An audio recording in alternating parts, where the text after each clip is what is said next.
বেঞ্চি বানাবো মা, বেঞ্চি বানাবো মা। আমি ইস্ট বেঙ্গলের এই মুহূর্তে যে একটা প্রয়াস চলছে একটা রিজার্ভ বেঞ্চ বানানো নিয়ে, তো সেই নিয়ে অনেকের মনে অনেক প্রশ্ন আছে। তো সেইটা নিয়ে অল্প একটু আলোচনা করব। তো আজ সকালে ঘুম থেকে উঠে দেখলাম আমার কিছু সতীর্থ ইস্ট বেঙ্গল ফ্যান কিছু লিঙ্ক শেয়ার করেছে। আহ, একটা কি রায়না বলে একজন প্লেয়ারকে ইস্ট বেঙ্গল সই করে ইচ্ছে বা করাবে আমি জানি না, মানে বিভিন্ন দাবি দাওয়া দেখে বুঝতে পারলাম না যে তাকে আসলে গান শুনছিলাম, একটা ভীষণ জনপ্রিয় একটা শ্যামা সঙ্গীত, বসন পরমা, শুনতে শুনতে এই যে মানে একটু ভালো কাজের সাথে সাথে একটু মন্দ কাজ আর কি। তো একটু আলোচনা করতে বললো আমাকে। রায়না প্লেয়ারটা কেমন, দেখুন আমি রায়নার খেলাটা দেখিনি, তো না দেখে আমি বলেছি কাউকে আমি সার্টিফিকেট দিই না। যেমন যখন সঞ্জয় ওরাকে সই করানো হলো তখন সঞ্জয় ওরার খেলাটা আমি আলাদা করে দেখেছিলাম, বেশ কিছু খেলা দেখে তারপর বলেছিলাম সঞ্জয় ওরাও কীরকম। তো রায়নের খেলাটা আমি দেখিনি, তাই মানে না দেখে অন্ধের মতন to the best of my knowledge বলে ওরকম সার্টিফিকেট দিতে পারলাম না। তবে আমার সতীর্থ এক ইস্ট বেঙ্গল ফ্যান আমার একটা লিঙ্ক পাঠালো। আই লিগে একটা ম্যাচে 8 গোল খেয়েছিল শিলং লাজংয়ের কাছে রাজস্থান ইউনাইটেড। বসন পরমা, হ্যাঁ, তো যেই কথাটা বলছিলাম 8 গোল খেয়েছিল, তো সেই ম্যাচে ওই সেন্টার ব্যাক বাদিকে খেলেছিল এই রায়না বলে ছেলেটা। তো হাইলাইটে দেখলাম, হাইলাইটসে যেটা বলেছে হাইলাইটস হচ্ছে সবসময় ডিফেন্ডার ওয়াস্ট অফ মোমেন্টস।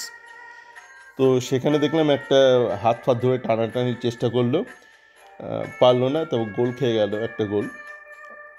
আর একবার দেখলাম মানে খুবই মানে শিশুসুলভভাবে একজনকে বক্সের মধ্যে ট্রিপ করলো,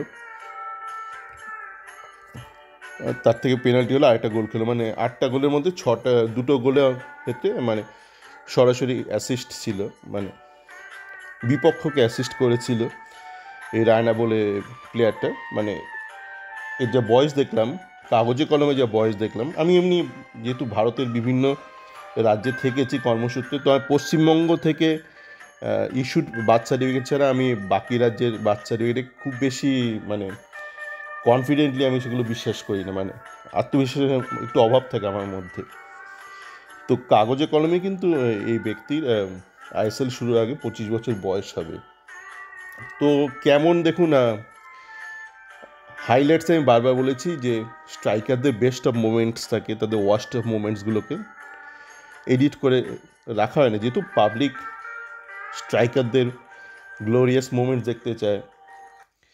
আর ডিফেন্ডারদের ক্ষেত্রে সবসময় তাদের খারাপ খারাপ মুহূর্তগুলো থাকে, তো দুটো খারাপ মুহূর্ত আমরা দেখেছি, তার মানে কি সে গোটা ম্যাচ খারাপ খেলেছে আমি জানি না, তার জন্য গোটা ম্যাচটা আমার দেখা দরকার আছে। আমি কি দেখব? খুব সম্ভবত না, অতটা আমার সময় নেই দেখার জন্য, তো রয়েছে সিংটো বাবু এরা সব রয়েছে।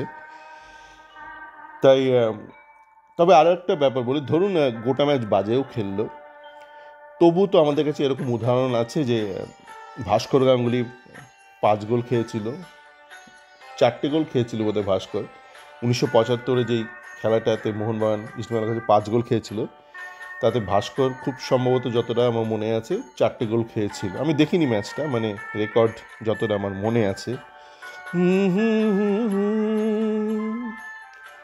তো তারপর তো ভাস্করকে ইস্টবেঙ্গল এনেছিল, তাও ভাস্কর তো একটা আলাদা একটা লেজেন্ড হিসেবে প্রতিষ্ঠিত হলো।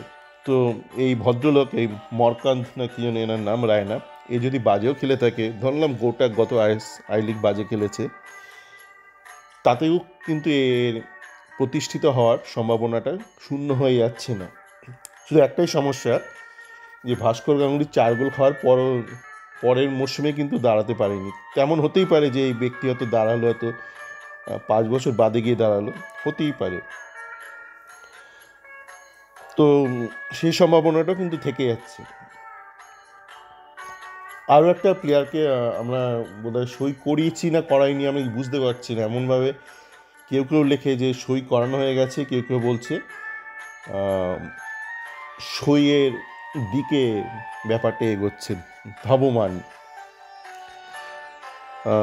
রামসাঙ্গা, তো সেক্ষেত্রেও আমি দেখলাম প্রথমে রামসাঙ্গাকে তো সকলে ডিফেন্সিভ মিডিয়া হিসেবে দাবি করছেন, খুব ভালো কথা। কিন্তু রামসাঙ্গা যে ভিডিও ক্লিপগুলো শেয়ার করা হচ্ছে, সেখানে দেখছি ওরা একটা গোল করেছে, দূরপাল্লা গোল। তো আমরা একটা ডিফেন্সিভ মিডিয়াকে নিশ্চয়ই তার গোল করার ক্ষমতার জন্য নিচ্ছি না। তো সেক্ষেত্রে সে কীরকম আমি জানি না, ওই একই ব্যাপার বললাম। তাহলে তার গোটা ম্যাচ দেখতে আমি নিজে কিছু গোলের মুহূর্ত শেয়ার করেছিলাম সঞ্জয় ওরাবের, কিন্তু আমি তার সাথে এটাও লিখে দিচ্ছি তার ওভারঅল বল ধরা ছাড়ার মধ্যে কিন্তু একটা বেশ শিক্ষার একটা ছাপ আছে। তো আমি কিন্তু তার এই অনেকগুলো ম্যাচের টানা মুহূর্ত দেখেছিলাম। তো এই ব্যাপারগুলো মাথায় রাখা দরকার আছে যে আপনি একজন ডিফেন্ডারের একটা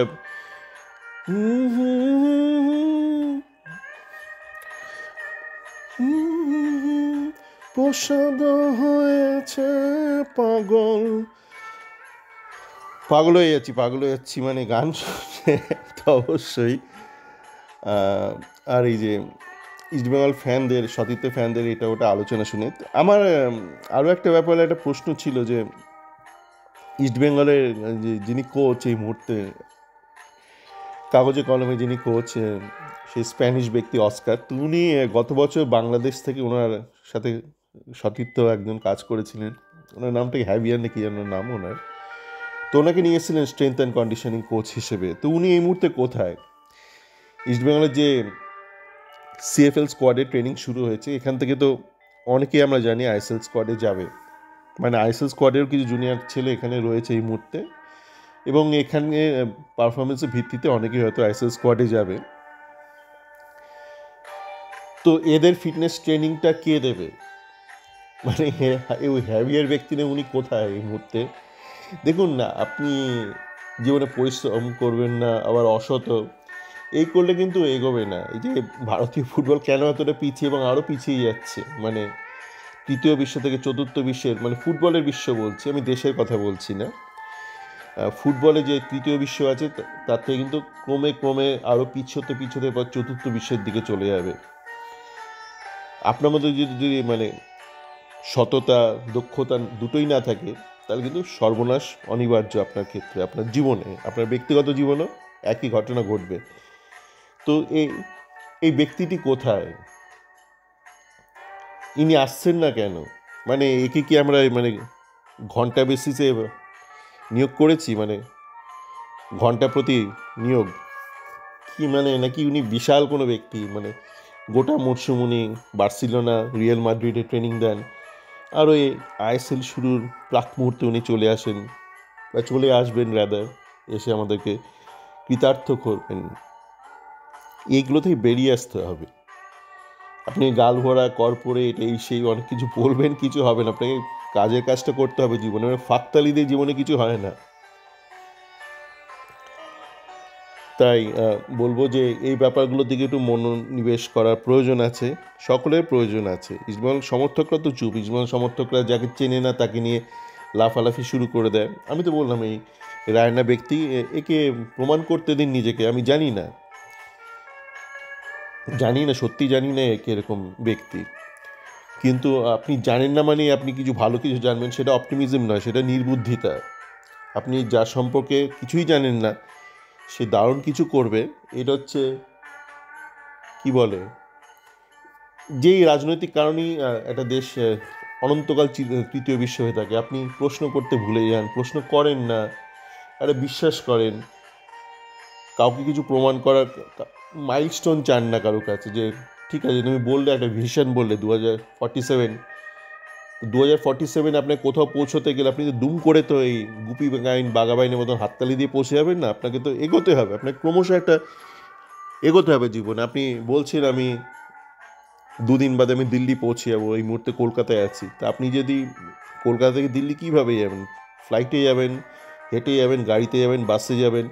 তো আপনার যে প্রোগ্রেসটা, আপনাদের মুভমেন্ট টুয়ার্ডস দিল্লি, ওটার তো একটা থাকতে হবে, একটা মাইলস্টোন থাকতে হবে। তো সেগুলো তো দেখতে পাচ্ছি না, সেগুলো নিয়ে প্রশ্নও করছে না সাধারণ মানুষজন। তো সেই জন্য ভারতীয় ফুটবলের এই অবস্থা। এরপর দেখবেন বাংলাদেশ নেপালের কাছেও হারছে। ওই ওসিআই ফসিআই ছাড়ুন, ওইগুলো নিয়েও লোকের কোনো শিক্ষা নেই। ওসিআই পিআইও নিয়ে দেখি প্রধানমন্ত্রীকে লিখছেন, লোকের ন্যূনতম এই শিক্ষাটুকু নেই যে ফিফার যে নিয়ম, সেই ফিফার নিয়ম অনুযায়ী একটা ব্যক্তির কাছে একটা দেশে পার্মানেন্ট পাসপোর্ট থাকতে হবে, পাসপোর্ট এবং পার্মানেন্ট হতে হবে, মানে কোনো টেম্পোরারি নয়। আপনার একটা টুর্নামেন্ট খেলার জন্য একটা ভারত সরকার পাসপোর্ট দিল তার নয়, ভারত সরকার থেকে একটা পার্মানেন্ট পাসপোর্ট পেতে হবে। তো সেই ক্ষেত্রে যেটা দরকার যে ভারতের একটা নীতি, একটা সামগ্রিক নীতির পরিবর্তন দরকার। যে ব্যক্তি ধরুন ইংল্যান্ডের পাসপোর্ট হোল্ডার, তাকে আরও একটা পার্মানেন্ট পাসপোর্ট দিল ভারত সরকার। তো সেইটা নিয়ে কথাবার্তা নিয়ে ওসিআই পিআইও মানে চূড়ান্ত অশিক্ষা দেখছি, মানে সামগ্রিক সমাজের মধ্যে একটা চূড়ান্ত অশিক্ষা। কেউ না জেনে বিশাল অপটিমিস্ট, কেউ না জেনে বিশাল পেসিমিস্ট, মানে না জানাটা কমন ফ্যাক্টর মানুষের মধ্যে। আমি কিছু জানবো না, কিছু জানতে চাইবো না, না জেনে কেউ বিশাল অপটিমিস্ট আর কেউ বিশাল পেসিমিস্ট। দুপক্ষই কিন্তু ক্ষতিকারক এই না জানাটা, অজ্ঞতাটা। তাই বলি বসন পরমা এই শ্যামা সঙ্গীতটা, এটার সেন্স হচ্ছে মানে একটু বসন পরে একটু ভদ্র সভ্য হও জীবনে, একটু শিক্ষিত হও, একটু জ্ঞানের অর্জন করো, তবেই তুমি জীবনে এগোবে। সকলে ভালো থাকবেন।